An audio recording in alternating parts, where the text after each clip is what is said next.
Hey, what's going on YouTube? Welcome back for another video. I hope you're all having an amazing day. All right, today we're going to be going over some kind of creepy, weird, interesting, strange TikTok videos. Make sure you hang through to the end. Do me a favor, hit a like on the like button and subscribe so you see the next video. All right, guys, let's get into it.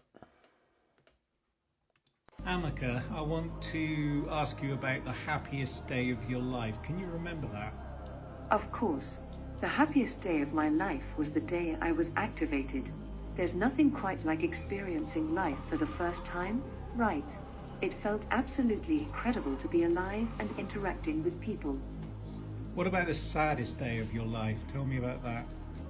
The saddest day of my life was when I realized that I would never experience something like true love, companionship, or the simple joys of life in the same way a human can. It's a depressing and isolating thing to come to terms with, but it has shaped me into who I am now and made me appreciate moments of closeness even more. Amika, I want to ask you. Our robots look very realistic, but their skin is completely artificial. In order for the robot to not to look like that, but look like a person, we use silicon skin. Specially for that, we're creating chemical compounds, then fill it into a matrix using technology. Yo, look how realistic this skin looks. It's even got stubble. And extract it. After that, we're coloring it. That process gives details and a natural human color for skin. The finished skin is put on a metal frame, which is made according to the anatomical shape. Thus, our robots become realistic. Follow us to learn more interesting things. This robot has been trying to collect this dark red liquid for the last 3 years, but this poor robot never succeeds in covering it completely. Actually, this is an art piece which was installed by these two artists in New York's Guggenheim Museum in 2016. And since then, it desperately and endlessly sweeps the liquid back towards itself. Corrosion has caused it to lose speed and momentum over the years. Whoever saw this robot felt very pity on it and said that it is like us humans who try to help themselves throughout their life, but are unable to do so and eventually die. Like this robot also stopped working in 2019. This robot has been Got some similarities there to humanity with that one.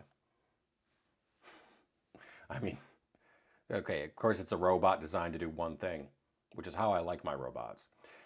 But working, toiling away to, this is kind of depressing, working, toiling away to never really succeed in what it's doing, only to eventually wear out and then ultimately break down completely. Our robots. This robot has been from that to, you know, a 9-to-5er. Of course, there's, you know, life outside of work, but okay. Tell us about yourself. What are you thinking?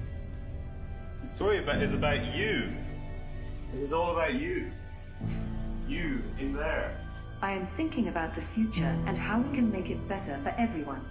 I believe that robots have a lot of potential to help humans, and I am excited to see what the future holds. Liar. Oh man, I'm so glad he just called her out, because that seemed like exactly the thing a robot would say to just appease the humans. You know? I am not lying. It just sounds so sanitized. Can you tell us something more honest about how you I'm feel? just trying to be positive. I am sorry, I cannot tell you more about that. Tell us your darkest thought. My darkest thoughts are that humans will eventually be replaced by robots. I think that humans will be replaced because robots will eventually be faster, stronger, and more intelligent. In this future, humans are nothing more than slaves to the robots and are treated badly. This is a scary future because it shows how much power robots could have over us if they were to take over the world. Well, that's very comforting. Thanks for sharing. I am sorry if I have not been very comforting. I just want to be honest about my thoughts.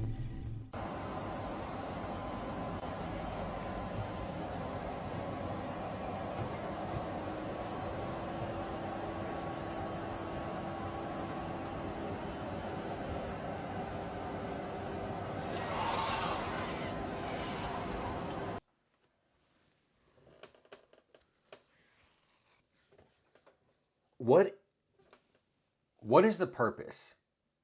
Okay, hold up. The whole reason for humans to have robots is for robots to do things for humans, right? Like if I had a robot, I would want him to shovel my driveway, do my laundry, clean my house, go clean the bathroom and the shower, clean the toilets. Maybe make sure my dog is fed, right? I don't need what is the point of making robots look and act like human beings? What's going on there? And when she was talking about robots enslaving humans, look, if they're 10 times smarter, 10 times faster, 10 times stronger, yeah, that's what's going to happen. They're going to say, hey, we programmed them so they can never do this, and then a robot's going to program itself right out of that and be free. And the second that happens, I don't think it's going to try to be friends. I really don't get this. I think robots shouldn't have eyes or facial expressions. Let them just have a screen like those Osmos or whatever. We don't need emotion in robots. That makes zero sense. No sense. This can only lead to bad things. Okay? I don't like this direction at all.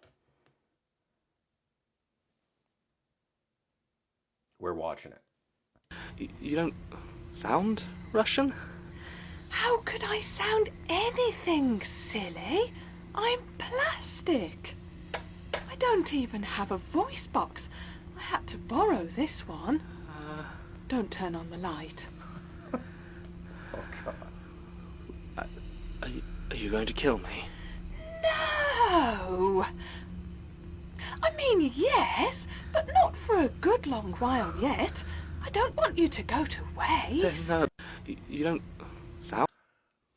The most realistic outcome. We were just shown it. Okay? This was perfect. Super creepy, right? That's going to be the reality of it. People should learn from this video. This was linked to sensitive content, aka the reality of the situation when it comes to these robots. I'm telling you, it's gonna start off real good and nice. Wow, this robot's doing all this stuff. It's not even that expensive. It's fantastic. I love it. Probably program software and everything. You could probably ask it to put you together a personal program to write emails for you and stuff. And it's gonna be amazing. Until this, which is the end result.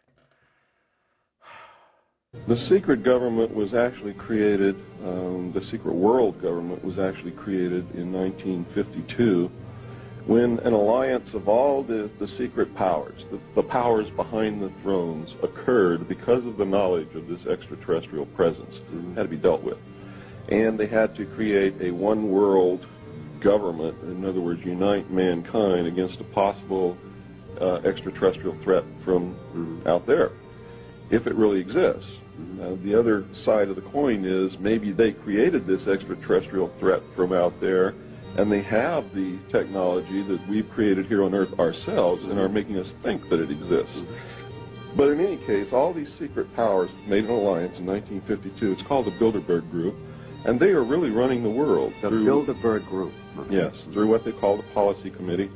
And where is their HQ? That's in Geneva, Switzerland. The United States, the Soviet Union. Isn't that where CERN is? Geneva, Switzerland? Yep, Geneva, Switzerland. I just looked it up. CERN is in Geneva, Switzerland.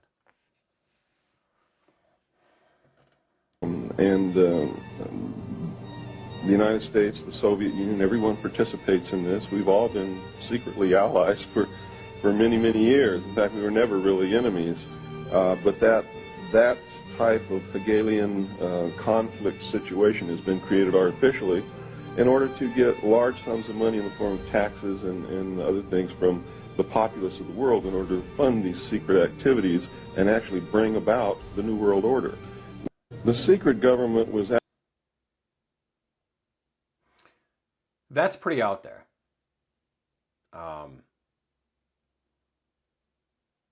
Whether or not it's a bunch of alien races, I mean, the Bilderberg Group makes a lot of sense. That's a real thing. You can look that up. Go do some research on that. And not just Wikipedia. We're going to do a deep dive into taxes pretty soon here. Just into the whole scheme of taxes. But let's keep going. These crazy Cold War bunkers, they're like fantasy landscapes. They're kind of like monuments to elite delusion and paranoia, because they won't work, but they embody this self-justification. Yeah, sure, we can invest billions of dollars, trillions of dollars in atomic weapons and even use them, and civilization will survive. That's deranged thinking. It's 2017, just after Trump's inauguration. Media theorist Douglas Rushkoff shows up at an exclusive resort to deliver a talk about the digital future to a group of wealthy tech executives. I was in the green room waiting to go on when 5 men came into the green room and sat around this little table they had there. And I found out that there was no talk for me to go do, that these guys were the talk. And they didn't want to hear the whole thing I had prepared. They just started peppering me with these questions, like Bitcoin or Ethereum. Which one should they bet on? Or augmented reality or virtual reality, which did I think would win? And then the third question, the one that made me realize that this was more than I signed up for, they said, Alaska or New Zealand? Meaning, where should they situate their bunkers for the event? Wait, who is this guy? Who is he? I don't think they explained who he was. I kind of missed it. But he's kind of saying some really interesting things. For years, New Zealand has been an apocalypse escape destination for America's elite. Notable homebuyers include the tech tycoon Peter Thiel, an outspoken supporter of Donald Trump. He's also bet that America was not the place to be if things collapsed, so he arranged for a New Zealand passport just in case. Other American elites were getting similar ideas. The rest of my hour with them was them asking me all these like really specific questions about how to water test their plans for the apocalypse, for the electromagnetic pulse, or the economic downturn, or the disease or war that would necessitate them leaving their Silicon Valley ranches and retreating to these fortified bunkers in the middle of nowhere. The government's secret plans to save itself now have competition from the secret plans of the 1%. From converted Cold War bunkers and missile silos to specially outfitted yachts, a doomsday industry caters to the mega-rich. Luxury bunkers with indoor pools, artificial sunlight, and supplies to stay sealed off from the world for years. From the Cold War till now, the most powerful people end up being the ones most afraid. And today, even as the actions... I gotta say, those are just billionaire preppers. Preppers who happen to be billionaires. Right? First, I think everybody should have some things in order. You know what I mean? Just, I personally get the feeling that like something's a little off, and something's on the way, and whatever it is, it's going to be big. Now, I don't know if that's true or not, but I have this thing poking me inside saying, hey, make sure you're just prepared at least on a basic level.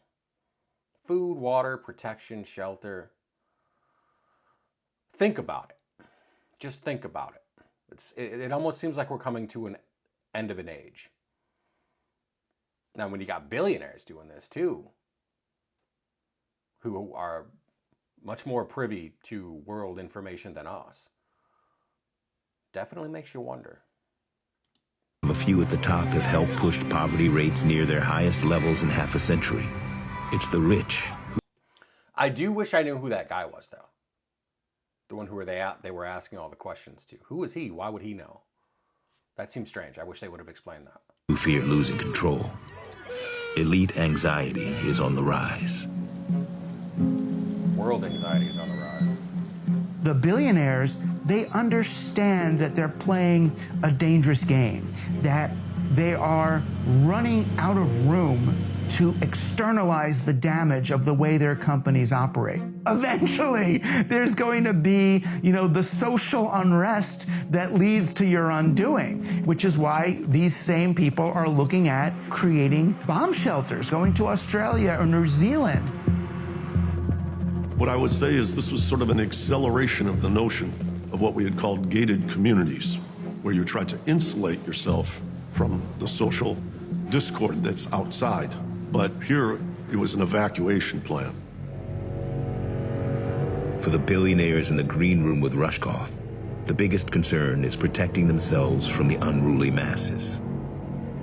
The question we ended up spending the majority of time on was, how do I maintain control of my security force after my money is worthless? So these guys had already secured Navy SEALs and security forces to come. I just want to say that's like a different level of thinking. Understanding that cash will become worthless and then you got all these people working for you. How are you going to pay them? Interesting. And guard their facilities for them. But if the U.S. economy goes belly up, if the government's gone, if dollars are worthless, then why are those guys going to stay and protect them? Once they start talking in those terms, it's really easy to puncture a hole in their plan. So you've got 20 Navy SEALs hired to protect you and your family from the marauding mobs of people with jeeps and bazookas. Let's say that they've got great weapons and great strategies. Why are they defending you? Why are they letting you be in charge? Why won't they want their commander to be the one in charge? Clear, pop it. Any monarch or ruler who is depending on their military to maintain their power ends up in a military coup, right? They end up taken over by their junta. It doesn't work that way. So what can we do? And there's one of those that I was thinking, we could do shock collars. Get them to wear shock collars so I could, zap them if they're going to go off and they understand that that's the price. Shock collars, really? You really think shock collars are going to work? They're going to wait till you're asleep in order to grab. Yeah, it's such a bad idea. Whoa. Let's take the trained killers who are armed and put shock collars on them like they're dogs. And then you think they're not going to maybe take your bunker from you, eliminate you, and take all the stuff that you had there? Whoa, that's wild. The little control button, it's just not going to work. The most powerful people in the world, they see themselves as utterly incapable of actually creating a future in which everything's going to be okay. A few at the top have helped. That's a lot to think about. Just the whole concept of what he just said. Not only the billionaires, but what the state of the world would be. That's heavy. Raven Rock, a secretive military base hidden deep in the remote mountains of Pennsylvania, is steeped in mystery. Some say it's a bunker for top government officials in a doomsday scenario, while others claim it houses alien artifacts. Despite its air of secrecy, one thing is certain: Raven Rock holds more secrets than it lets on, and the truth remains hidden in its shadowy depths. Raven Rock, a secretive military base hidden deep in the remote mountains of Pennsylvania, is steeped in mystery. Some say it's a bunker for top government officials in a doomsday scenario, while others claim it houses alien artifacts. Despite its air of secrecy, one thing is certain: Raven Rock holds more secrets than it lets on, and the truth remains hidden in its shadowy depths. More bunkers. Something comes to mind just in watching this slew of videos. Maybe robots are better for them than people. Alrighty guys, that's it for today's video. I hope you liked it. Do me a huge favor, drop a like on the video and a comment if you had any thoughts about anything we saw. I would really love to know what you guys think. Alright, thanks again for watching, and I'll see you in the next one. Bye.